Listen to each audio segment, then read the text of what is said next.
Hello and welcome to another episode of Marriage on a Tightrope. I'm Allan. And I'm Katie, and we're still married. It is the third Sunday of me going back to church, and last week was very difficult, so we're going to see how it went today.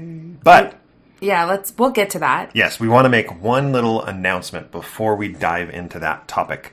So, Katie, why don't you talk a little bit about a little meetup we want to plan? Yeah, you guys, we have talked about doing meetups, and we finally put one down in the calendar. So, for all of you Utah County folk, we are having a meetup on Saturday, September 21st at 5 p.m. And this is for couples only. It's kind of distracting when your kids are around, and plus there's people that don't want to talk about all of this stuff in front of with their kids just yet. So. Right. So the location is to be announced. So we are looking for a venue. We could do it at a restaurant, we could do it at a park, but we would prefer to have it in someone's home. So if you live in Utah County and you would like to host an event, I don't know how many people will come, but we would love to have it at someone's home. I think it'd be easier. We could do like potluck style, and then we could have just people, all of you, meet each other that live down there. Yeah, if you're not in Provo proper, if you're in a surrounding city somewhere down there, we're just looking at doing it down there. If you're willing to host, send us an email at marriageonatightrope@gmail.com and let us know how many people you'd be comfortable with hosting. And we'll just take it from there. We'll see. Yeah, we'll create an event and get some RSVPs just so that we could get an idea. Maybe we'll do a sign-up genius so that people can sign up to bring something to the potluck. But we would love for you to put it down on your calendar, Saturday, September 21st at 5 p.m., and just plan on coming and being there. And if you want to come and you're the believing spouse, but your unbelieving spouse does not want to come, we will take anyone. This is not just a couples.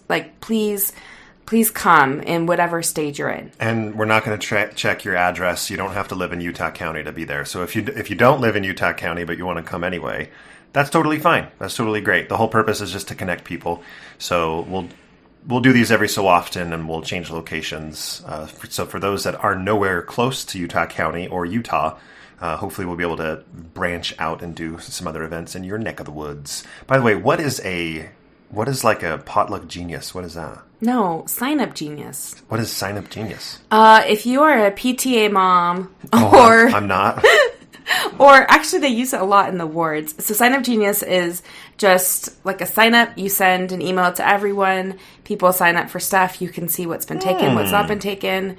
Super easy and free. So I like that. Yeah, I like that too. They're not a sponsor, by the way. They are not a sponsor. That wasn't a really smooth advertisement. I just had no idea what that was when you said it. You really haven't ever used Sign Up Genius? No, I've never heard of it. Wow, I'm so surprised. I know. You should volunteer more at the school. I know. Usually, I guess I don't volunteer things often enough. All right, that's awesome. Okay, so September 21st, 5 p.m. Look for the event in our Facebook group. And we'll put it on Instagram. But, block it out. Come, please. Save the date. We really want you to come. Yes. All right, so let's get to the topic at hand. And hopefully you can tell just by the tone of our voices, it's not as drama-filled as last week, at least between the two of us. And what? What was that? We'll get there. Let's talk about it. Oh, it looks like I'm going to get shocked today. All right. So there was an email that we received in the middle of the week in response to our most recent episode. Okay, wait. Side note. Yeah. Before we say that. I love responses. I love seeing your emails. I love seeing your Instagram responses. Allan sees your Facebook posts. Just big time thank you. If we don't immediately reach out to you because we need to catch up on emails and such, thank you. It really helps us to know that what we're saying, especially last week where I felt like it just went nowhere. Right. But it resonated with some of you because some of you said, we just talk in circles and nothing really becomes of it. So thank you for reaching out to us because that's super helpful for us. Yeah, and sorry if it takes us a while to reach out. Richard, you know who you are because I just said your first name. He sent me a text that asked if I wanted to go to lunch, and I was on a work call and just completely forgot to respond. So I'm sorry. Let's go to lunch sometime soon. I know. I'll pay. Okay, so here's the listener email from church, and this changed things for me going into this week. So he said, "Good morning. Just heard." Oh, by the way, I asked permission, and he said we could use this, so that's good. "Good morning. Just heard your episode where Allan had gone back to church for a week, and it didn't go particularly well. Here's some older guy advice. Things I have done to make church a more fulfilling experience. I hope it's helpful. I got the impression from the podcasts you went to church very internally focused. How are these talks and lessons going to land with me? What should I say? Do I agree with it? And so on. Another approach is to go to church with an outward focus. How can I contribute, support, serve these people today? Things that could be done regardless of belief in what is being said." And then he gives a list. "Help take care of your kids and enjoy your time together. Help take care of someone in the bishopric or in the stands' kids. Help take care of someone's kids who has an infant. Send good vibes to the speaker, who most likely doesn't want to be there. Nod and smile back at the speaker as much as you can. That helps me a ton when I speak. Try to emphasize with where the speaker and their stories are coming from. Sit next to someone you don't know. Sit next to someone or talk to someone twice your age. Ask them something about their life or family or history. Ask someone how they're doing. Volunteer to sit or teach in primary with someone who may want to go to an adult class on occasion. I'm rooting for both of you. Keep up the good work." So when I got that, I thought, that's a really interesting idea. But you heard, hopefully, the last episode Katie and I did, and it was pretty clear that that was one of the epiphanies from last week is it has been a very inward focus and not particularly and specifically paying attention to what Katie needs and how Katie's feeling when I was going back. So this week, I wanted to go back. I wanted to go to church with a focus on Katie and at least take care of the distraction of the kids so that she could pay attention. And that's what I went in to do. So one of our kids was taking a while to get ready for church. And so I went to church with 3 of the kids, and Katie hung back.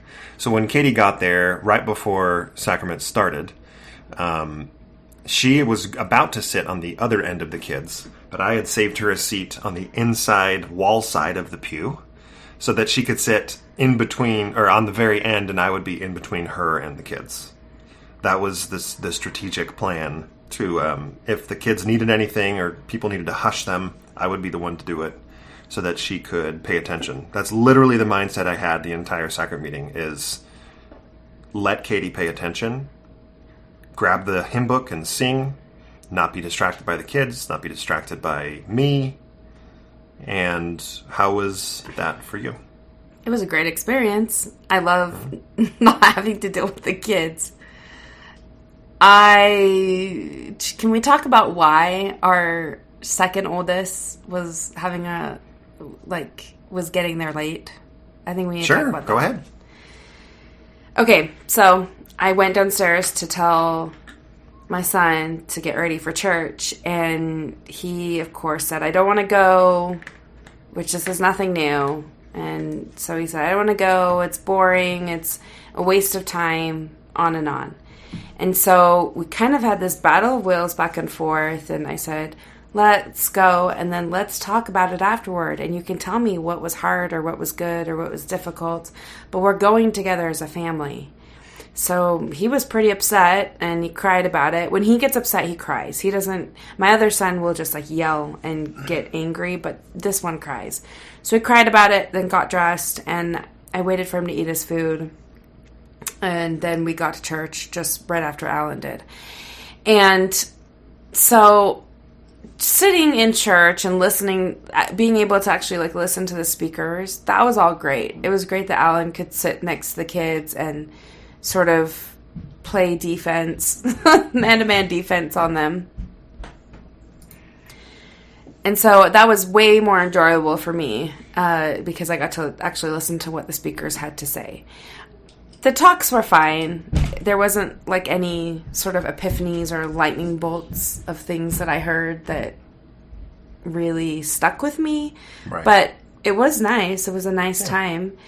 And then so towards the end of sacrament, the one kid, Hayden, who was having a really hard time, he said, "Can I just leave after the first hour of church?" Right. And because I was the one closer, I dealt with the question. So I turned to Katie and I was like, he doesn't want to go to class. And side note, I mean, this is a difficult, delicate balance because, like, I feel like if we force them to do to go, as soon as they have a choice, they're not going to do it. And I also feel like if we don't, like, push them to go, and I'm not saying push them hard, but if we don't encourage them to go either, they'll never do anything that's not boring. Or, I mean, just because it's boring doesn't mean that you just don't go. Right. No, I completely understand. When my 11-year-old's looking at me with a tear in his eye, saying he doesn't want to go, for me, it's, if he's saying the same thing about school and there's no bullying going on or anything, it's easy for me to point at why school is important. It's easy for me to say, well, you have to go to school because you learn, and this is how you're going to get the life skills you need, and et cetera, get your high school diploma and grow up to be a good adult. I don't have the same strong feelings about the requirement to go to church. So I don't like I don't like the excuse of it's boring. I don't have the same motivation to push him to go to church than I do to push him to go to school. I haven't had an education faith crisis. And I feel mixed because I feel like we will have them go, and sometimes it's boring, like they say, and sometimes it's super positive and they end up really liking it and having a good experience. And what ended up happening today with him? That is, okay, wait, hold on. So Allan says, can I go home? And I said, look, I'm part of doing the singing time. We're doing a baseball theme. My son's obsessed with baseball. I said, it'll be fun. Like, singing time's great. So come to singing time. If you want to leave after singing time, you can go home. You can walk home and do the dishes. Right. So you told that to me. You say, right, just tell him to go to singing time. If he doesn't want to go to class after that, that's fine. He can walk home and do the dishes. I think that it doesn't matter. We don't need to take credit. I think the dishes, it was my idea. I don't want him to just go home. He needs to do something. So I lean over and I tell him, and he gets a big smile on his face. He's like, all right, great, cool. And then he's like, a minute later, he's like, what do you mean we're playing baseball in singing time? I'm like, I don't know exactly what they're doing, but they're doing something to do with baseball, and the teachers are wearing baseball hats, and it's going to be fun. So he goes. I wasn't in singing time. In fact, let's keep the focus on this kid for a second, then we can talk about what everyone else did in the second hour. Turns out that he stayed the whole time. Yeah, he went to singing time, and he liked it, and then he went to class. And after church, he said, I really liked it. We had a good time. Yeah, so he was fine. He ended up staying. So for him, it was one of those, all right, man, after singing time, if you want to go ahead. And he didn't. He stayed. However. Yeah. Then there's 3 other kids, and one of them was fine. And so our oldest overheard Allan tell our Hayden that he could go. So I see our oldest like wandering the halls, and I'm like, go back to class. And he said, no, Dad said that I could go home. And I said, what? And he said, yeah, he said I could go home halfway through class. I said, no, he didn't. He said that to Hayden. And he fought me on it. And he was like FaceTiming his cousin in Georgia and walking through the halls just talking on speaker to this cousin. And I was so mad. I just said, Kate, fine, walk home and do a chore when you get there. I was really annoyed with him. And I was busy in primary, so I didn't really have a minute to sit and talk it out with him. So we got home. Well, and okay, my youngest was a nightmare. My 5-year-old was a nightmare. But I'm just going to have to expect that I'm going to have to deal with him. Allan, you said, I've done what I was going to do. I'm here to support you at church, and now I'm going to leave. You didn't stay for the second hour. No, I didn't. And I thought, at first here's where I was coming from. I didn't explain this entire decision to you, but this little go back to church experiment at first, the first 2 weeks, was very much hyper-focused on how am I going to feel? How is it for me? How is it for me? How is it for me? How is it for me? And the script flipped this week. It was, how can I be helpful for Katie? How can I make this a better experience for her? And so when Sacrament was winding down, I thought, me going to Sunday school is not going to be helping Katie. The only possible outcome of me going to Sunday school is I get mad. So I'm going to go. We have family coming over for dinner. I have to fix a sprinkler head. I'm going to go fix a sprinkler head and get a few things done at the house. And so for me, it was like, I don't really feel like I need to go that second hour because it's not meeting my goal of helping Katie. So I asked you, is there anything I can do? And before I go, and you had left the baseball hats. And so I went and grabbed a baseball hat for you and brought it back. So I was confused, though, because after you and I had read that listener email, we both just agreed that was going to be something that we could focus on and be helpful with this Sunday. So when you decided to leave the second hour, I was confused because I thought that maybe you would take the email's advice and use that for the second hour. Yeah, I guess I didn't communicate it very well because I read this email, and what I felt like I could accomplish today was not a 180-degree turn from last week. It instead was maybe a 90-degree turn and focus solely on how can I make sure this is a good thing for you. So I guess I did not feel like I could go to Sunday school and be very Zen-like. Mm. I didn't feel like me going to Sunday school was going to do anything to help you directly. And so for me, it wasn't like there's no way I am going to Sunday school. For me, it was like, I don't really see the need to do that. I helped her in this first hour. Me going to Sunday school is not going to help her at all. So I'll ask her if there's anything else I can do to help. And there was. I can go get the hat. So for me, it wasn't like this stomp away thing. It was like, okay, I wonder if moving forward, just helping Katie wherever she can be helped is the way to go. And if not, then I take off. Does that mean coming to church every week now? I don't know. It's 1 week at a time. I certainly look at this as there's peaks and valleys, and there may be certain weeks that I don't want to go, or certain weeks where I ask you if we can go do something else together as a family. I know that there's people listening right here that maybe the unbelieving person is like, Allan, don't you dare permanently go back to church because my wife or my husband is going to kill me. Why can't you go back to church like Allan's going back to church? Like that's, but trust me, I'm thinking about on that. The flip side, I don't know if I want you back. Not to be rude. Fine, I'll stay home. No. I'm only saying that because I don't know. I also know the messages and everything that I hear. That's kind of why I tried talking you out of it in the first place. Is I know what that does to your mental health. Right. So, not in a mean way or anything. It's just, it's a weird balance, and I just don't know. I don't think, obviously, going to church is not, going to class, I should say, is not sustainable for you.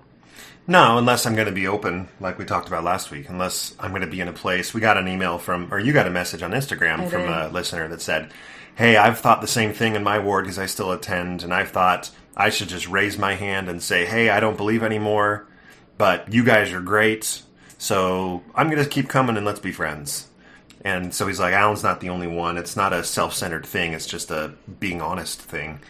So I don't think it's sustainable moving forward, but No. next Sunday, I don't know. This is all an experiment. It's all trying what works and what doesn't. The end goal isn't to, let's figure out a way that I can attend again. Like, that's not the goal. The goal is just to explore my own personal feelings, explore how Katie feels with me being there, explore sitting in between her and the kids. So is that helpful for her? So this is what I'm worried about. Like, I'm worried about it backfiring a little bit. Because right now the boys have a hard time going, and they complain and they cry and they don't want to go. And then they go, and sometimes it's still boring. Sometimes they have a good time. But that's reinforced by you and I, because at least for these 3 weeks, we've gone together as a family. Right. And when you stop going, then it's all on me to do it again. To just, well, this is what we do as a family. Well, we don't really do it as a family. Do you know what I'm saying? Well, I see the kids. I don't think that's the message that we've sent them. But the boys give me much more grief than they give you about it. And it's because I'm the one that's there in the pew with them. Right. And so because you're not there, you don't feel the heat of that. But I do. It's been a little bit easier because you've been there, you've been able to deal with them. Also, it's not just been me like it has on the past 8 months where I've been alone. And I'm worried that when you stop again, I'm going to start feeling that heat again. Just putting it out there. Will the heat be worse, or will it be maybe. Will it be nice to have had a break from the heat for a few weeks? Like, you were feeling that heat for eight months, and I just doused you with some water for 3 weeks so that you didn't feel the brunt of it. Right. So when I get back into it, I feel like I may just... I don't know. Do you know what I'm saying? I'm saying it's just hard. It's just hard that... It's hard to turn it on and it's hard to turn it on and turn it off. Yeah, that's difficult for me. So what if this a little experiment is further putting us into a place or solidifying the idea of whatever we do on Sunday, we're going to do it as a family. So if I'm going to church, or if church is happening, we're all going. If we do something else, we're all going to go do something else. Allan Church, as we've called it in a few episodes, where, you know what, this week we're going to skip church and go on a hike. This week we're going to go to a different church. This week we're going to go to our church. Whichever it is, we all do it. And we talk about it as a family or as a couple before Sunday so that we know what's happening. Would that make it easier for the kids? The two that are complaining? Structure. I mean, I think structure just like, is hey guys, we can talk to them today and say, hey, you know what? We're not always going to go to our church, but when we do, we are all going. I think so. I think that would be helpful. And again, I'm painting such a pretty picture because I don't know how future weeks are going to be, but I do know that today, focusing on you, it wasn't difficult for me. It wasn't, I wasn't looking at the speakers and rolling my eyes, and then of course, almost the entire message that is being shared, I don't agree with. That's okay. That's fine. There wasn't anything particularly aggressive, anything aggressive against those that don't believe or used to believe and no longer believe.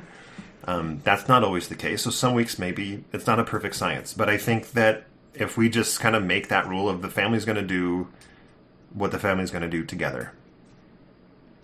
I like that. Me too.